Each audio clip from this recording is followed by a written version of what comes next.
Hello guys, आज के हम इस टॉपिक में डिस्कस करेंगे सीपीयू क्या है और उसके पार्ट्स कौन कौन से हैं। तो सबसे पहले डिस्कस करते हैं सीपीयू। सीपीयू को ना सेंट्रल प्रोसेसिंग यूनिट कहा जाता है। सेंट्रल प्रोसेसिंग यूनिट जो होता है ना, वो मेन कंपोनेंट होता है कंप्यूटर का, जो कि प्रोसेसिंग को परफॉर्म करता है। जो भी प्रोसेसिंग करेगा वो ना सीपीयू करेगा। और ये क्या करता है, इंस्ट्रक्शंस को एग्जीक्यूट करता है। कौन सी इंस्ट्रक्शंस? वो जो उसको प्रोग्राम से मिली होती है, उन इंस्ट्रक्शंस को एग्जीक्यूट करता है। एंड कैरीज आउट कैलकुलेशंस, और कैलकुलेशंस को परफॉर्म करता है। और मुख्तलिफ तरीके की एप्लीकेशंस को रन करने के लिए इस्तेमाल होता है, या ऑपरेटिंग सिस्टम को, या और बहुत सारे टास्क जो होते हैं वो ना ये परफॉर्म करता है। तो ये होता है सीपीयू। आप जो पार्ट्स ऑफ कंप्यूटर है, इसमें जो सबसे पहला पार्ट है वो है कंट्रोल यूनिट, जिसको आप सीयूपी कहते हो।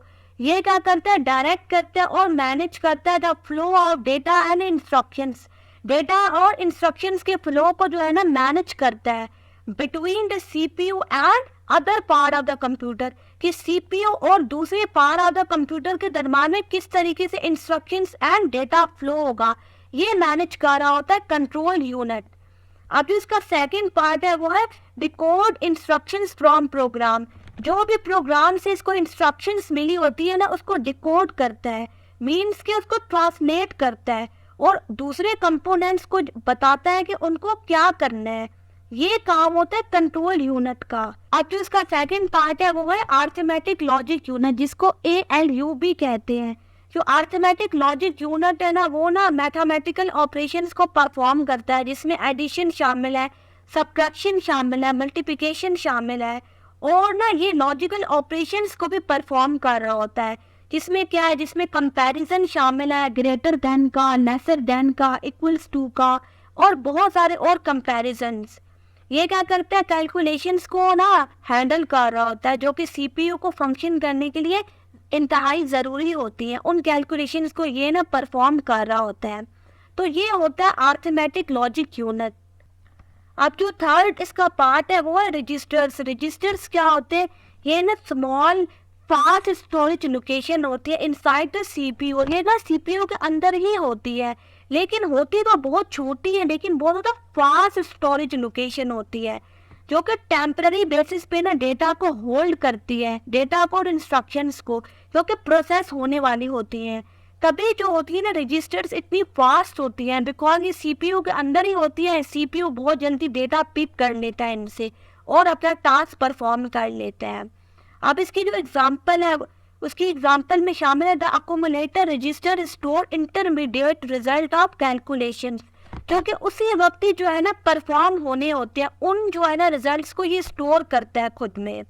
तो ये होते हैं रजिस्टर्स। होते तो बहुत ज़्यादा स्मॉल है, लेकिन फास्ट जो है ना स्टोरेज प्रोवाइड करते हैं। अब जो इसका चौथा पार्ट है वो है कैशे। कैशे भी ना स्मॉल फास्ट मेमोरी जो है ना स्टोरेज है।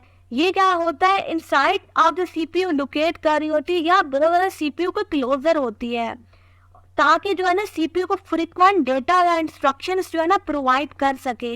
वो ज़रा क्लोजर होती है, इसकी वजह से क्या होता है, सीपीयू जल्दी से जो है ना इंस्ट्रक्शंस और डेटा को पिक करता है और अपना टास्क परफॉर्म कर लेता है। इस वजह से ये बहुत ज़्यादा फास्ट होती है। होती तो स्मॉल है, लेकिन बहुत ज़्यादा फास्ट होती है।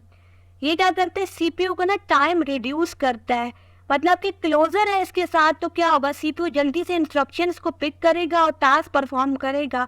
ये ना सीपीयू का ना टाइम जो है ना रिड्यूस करती है, उसमें कम लेटेंसी आती है, ताकि जो है ना वो अपने डेटा को आसानी से एक्सेस कर सके as compare to main memory. अगर वो मेन मेमोरी से डेटा को पिक करेगा ना, तो उसको ज़्यादा टाइम लगेगा, लेकिन अगर वो जो है ना कैशे से डेटा पिक करेगा तो उसको कम टाइम लगेगा।